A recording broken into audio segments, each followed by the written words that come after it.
Hi, I'm Matt, and this is some normal ways to have your tackle box set up, just, the normal setup.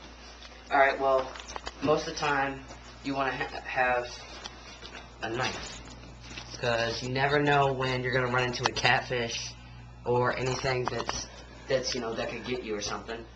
And usually have your knife, sharp enough to where it could cut through something. And it's another good thing to cut your line with. Always have hand sanitizer. It's the best thing you can have, because you can touch a dirty fish.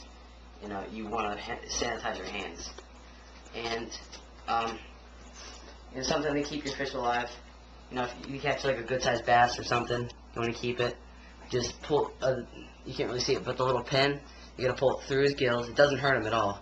And just put that on something, and he'll be fine. Always have your worms and stuff for bass fishing. Your tackle box, have one that's like a setup to where you have stuff that you can, like your hooks and stuff. Like have one that's all your hooks and stuff, all that kind of stuff like that.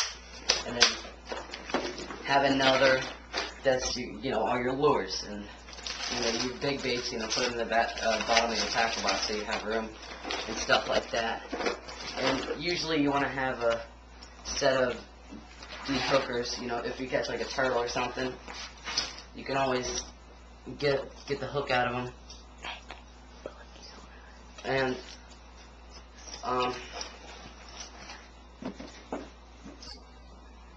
that's pretty much.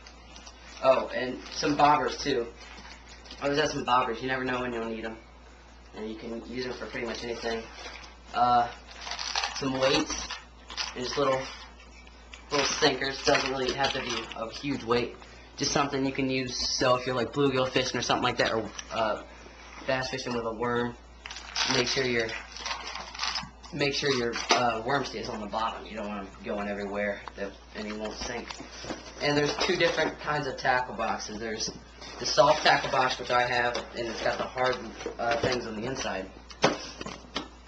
And then there's just a normal hard tackle box. It's got usually a 2-tray, but they can go up to 3, 4, 5 trays, and they get pretty advanced. And, it's got the little compartment in the bottom, so you can put your rag and all that kind of extra stuff, and your spot for your lures.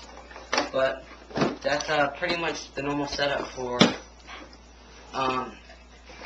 a tackle box. That's pretty much it. Thanks, comment, subscribe, all that kind of